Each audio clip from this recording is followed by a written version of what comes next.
تو پہلا شک جو کہ صحیح شکوک میں سے ہے، اس کے 2-3 موارد ہیں، 2-3 احکام۔ جو پہلا مورد ہے اس میں حضرت آیت اللہ سیستانی نے فرمایا کہ اگر دوسرے سجدے میں داخل ہونے کے بعد شک کیا ہم نے، دوسرے سجدے میں داخل ہونے کے بعد، حضرت آیت اللہ مکارم شیرازی نے فرمایا دوسرے سجدے سے سر اٹھانے کے بعد شک کیا، یہ شک 2 اور 3 کے درمیان ہے۔ 4 رکعتی نمازوں میں دوسری رکعت یا تیسری رکعت میں شک ہے انسان کو۔ حضرت آیت اللہ سیستانی کے مقلدین دوسرے سجدے میں جب چلے گئے، دوسرے سجدے میں داخل ہونے کے بعد اس نے شک کیا کہ میری تیسری رکعت ہے، دوسری رکعت ہے یا تیسری رکعت۔ حضرت آیت اللہ مکارم کے مقلدین نے دوسرے سجدے سے سر اٹھانے کے بعد، دوسرا سجدہ مکمل کرنے کے بعد جب اٹھے تو شک ہوا کہ یہ دوسری رکعت ہے یا تیسری رکعت ہے۔ تو اس میں کیا کرنا چاہیے؟ پہلے وہی جو عرض کیا، ایک دفعہ رک جانا ہے، آپ نے نماز کو روک دینی ہے، سوچنا ہے، تھوڑی دیر غور کرنا ہے کہ یہ میری دوسری رکعت ہو سکتی ہے یا تیسری رکعت ہو سکتی ہے، غور کریں تھوڑی دیر۔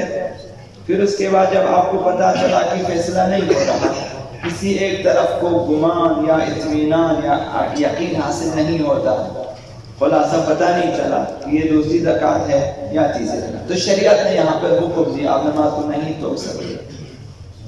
شریعت نے حکم دیا کہ آپ 3 پر بنا رکھیں، آپ نے یہ فیصلہ کرنا ہے اپنی طرف سے یک طرفہ کی میری تیسری رکعت ہے، اور اس کے بعد آپ نے ایک اور رکعت بجا لانی ہے، 4 رکعت ہی نماز ہے، چوتھی رکعت کو بھی آپ نے بجا لایا۔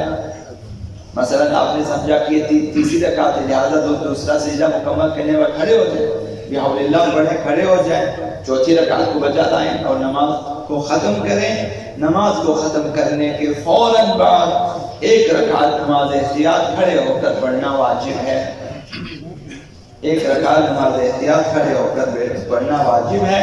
حضرت آیت اللہ سیستانی کے مقلدین کے لیے کہ بیٹھ کر 2 رکعت پڑھنا جائز نہیں ہے، حتماً جو لوگ کھڑے ہو سکتے ہیں، ضروری ہے کہ اس مورد میں کہ جہاں 2 اور 3 میں شک کیا، 3 پر بنا رکھا، نماز کو ختم کیا، چوتھی رکعت میں کھڑے ہو کے 1 رکعت نماز بجا لانی چاہیے۔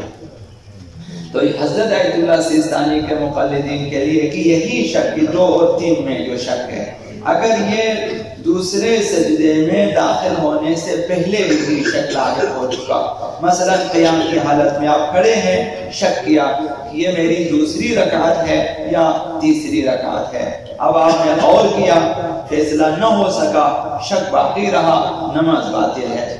اسی طرح سے یہی شک 2 اور 3 میں، رکوع کی حالت میں آپ رکوع میں ہیں، اب آپ کو شک ہے کہ یہ دوسری رکعت کا رکوع ہے یا تیسری رکعت کا رکوع ہے، نہیں معلوم، آپ رک گئے، غور و فکر کیا، فیصلہ نہ ہو سکا، شک برقرار رہا، نماز باطل ہے۔ اسی طرح رکوع سے اٹھنے کے بعد، اسی طرح پہلے سجدے سے اٹھنے کے بعد تا ان کی دوسرے سجدے میں داخل ہونے تک یہی شک لاحق ہوا، مثلا پہلے سجدے سے آپ اٹھے اور یہی شک کی دوسری رکعت ہے یا تیسری رکعت ہے، غور و فکر کیا، فیصلہ نہ ہو سکا، ایک طرف کو گمان حاصل نہ ہوا، تو نماز باطل ہو جائے گی۔ لیکن دوسرے سجدے میں داخل ہونے کے بعد یہ شک ہوا تو غور و فکر کیا، فیصلہ نہ ہوا، 3 پر بنا رکھیں گے، 1 اور رکعت نماز پڑھیں گے، پھر نماز کے فوراً بعد 1 رکعت نماز احتیاط کھڑے ہو کر پڑھیں گے، یہ واجب ہے۔ نمازوں کی چند خصوصیات ہیں، ان خصوصیات کو مد نظر رکھنا ضروری ہے۔ نماز اگر رد ہو گئی، نماز کی خصوصیات میں سے یہ بھی ہے کہ اگر رد ہو گئی، باقی اعمال بھی خدا متعال رد کر دیتا ہے۔ اس کے کئی معانی ہیں۔ آقا امام جعفر الصادق علیہ السلام اول ما يحاسب به العبد على الصلاة، خدا خداوند متعال قیامت کے دن سب سے پہلے نماز کے بارے میں سوال کرے گا کہ نماز پڑھی ہے نہیں پڑھی، درست پڑھی غلط پڑھی ہے، برواق ناواق، سوال ہوگا نماز کے بارے میں۔ فَإِن قُبِلَ، اگر نماز قابل قبول تھی اس کی لائیں، اب اس کا حساب کتاب کریں جزا و سزا، تو پھر قبل منہ سائر، باقی اعمال کا بھی خداوند تعالی حساب کرے گا، انہیں بھی قبول کرے گا، لائے گا۔ خداوند تعالی قبول کا مطلب یہ کہ لے آئیں، اس کا حساب کتاب کرے گا۔ وَإِن رُدَّتْ عَلَيْهِ، اگر وہ نماز قابل قبول نہ تھی، اس کی غلطیاں تھی، کوتاہیاں تھی، اس میں اس نے تقصیر کیا تھا، کوتاہی کی تھی، احکام نہیں سیکھا، مثلا وضو میں غلطیاں ہیں، قرات میں غلطیاں ہیں، رکوع سجود میں قابل قبول نہ تھی، رد علیہ سائر عمل، باقی اعمال کو خداوند متعال حساب نہیں کرے گا کہ پہلے نماز کو لے آؤ۔ باقی اعمال پھر انسان کے لیے تقریباً بیکار ہے، ان نجات مشکل ہے اس کے لیے کہ باقی اعمال کا خداوند حساب نہیں کرتا، اہمیت نہیں دیتا خداوند متعال۔ اس کا معنی کیا ہے؟ اگر نماز رد ہو گئی تو باقی اعمال بھی رد ہو جائیں گے۔ اس کا ایک معنی یہ ہے کہ نماز جو کہ واجب ترین واجب ہے خداوند متعال کی واجبات میں، سب سے بڑا واجب فروع دین میں نماز ہے۔ اگر کوئی شخص اسے اہمیت نہیں دیتا، اس کے احکام نہیں سیکھتا، اس پہ توجہ نہیں دیتا، بچپنے میں جس طرح سیکھا اسی طرح پڑھتا جا رہا ہے، انداز حساب نہیں کرتا، شرائط کا خیال نہیں کرتا، نہیں سیکھتا، بے توجہ غفلت میں پڑھتا ہے، تو یہ شخص جو نماز جیسی واجب ترین چیز پہ اہمیت نہ دے، باقی اعمال کو بھی یہ شخص اہمیت نہیں دیتا۔ جیسا کہ آپ خود دیکھتے ہیں، زیارتوں پہ جائیں، آپ حج پہ جائیں، آپ عمرے پہ جائیں، آپ باقی اعمال میں بھی اصلاً بے توجہ ہیں، غلط عمرے کر کے واپس آتے ہیں، آرام سے تفسیر سے ولیمہ دے کے فارغ ہو جاتے ہیں، الٹا طواف کرتے، الٹا سعی کرتے ہوئے دیکھا ہے، بالکل برعکس غلط طریقے سے یہ دیکھا گیا ہے۔ طواف باطل ہے مثلا، سعی باطل ہے مثلا، تقصیر باطل ہے مثلا، حلق باطل ہے، توجہ نہیں دیتے۔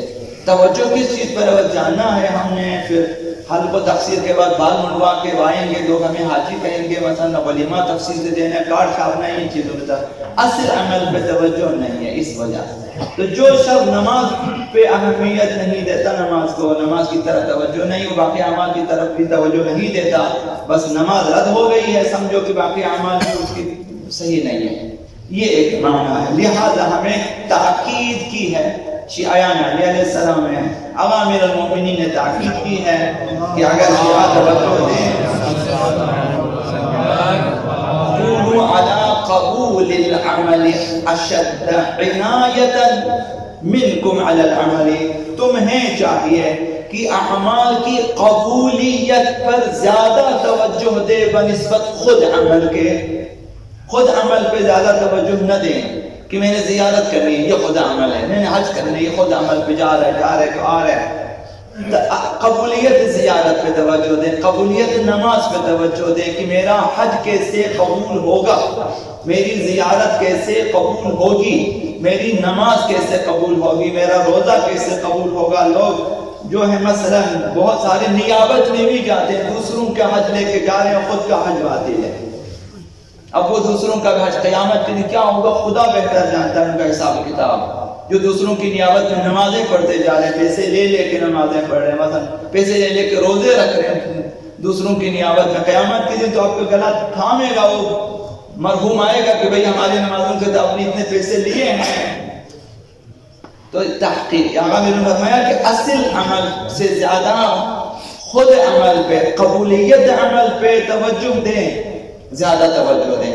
اگر عمل کی قبولیت پہ توجہ دیں گے، اصل عمل پہ آپ کی توجہ بہتر ہو جائے گی۔ آقا امیر المؤمنین علیہ السلام نے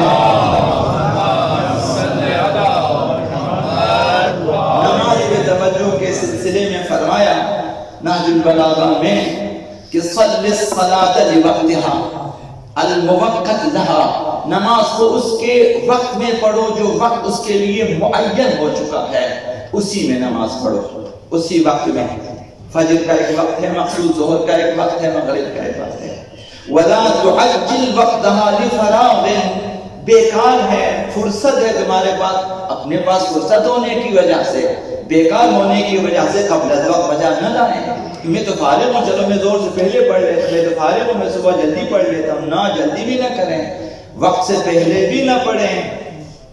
وَلَا تُؤَخِّرْهَا عَنْ وَقْتِهَا لِاشْتِغَالٍ، مصروفیت کا بہانہ بنا کے، مصروفیت کا بہانہ بنا کے نماز کو اس کے وقت کے بعد بھی نہ پڑھیں۔ بھائی میرے پاس ٹائم نہیں ہے، میں دفتر میں رہتا ہوں، میں کھیتوں میں کام کرتا ہوں، میں باغات میں کام کرتا ہوں۔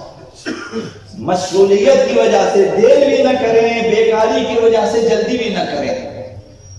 وَعْلَمْ أَنَّ كُلَّ شَيْءٍ مِّنْ عَمَلِكَ تَبَعٌ لِصَلَاتِكَ، امام نے فرمایا یاد رکھو کہ تمہارے تمام اعمال تمہاری نماز کے تابع ہیں۔ نماز درست ہو گئی، باقی اعمال بھی درست ہو جائیں گے۔ فرمایا سارے اعمال تمہارے نماز کے پیچھے بھیجے جائیں گے قیامت کے دن۔ نماز سب سے آگے ہے تو نماز رد ہو گئی، باقی سارے اعمال رد ہو جائیں گے۔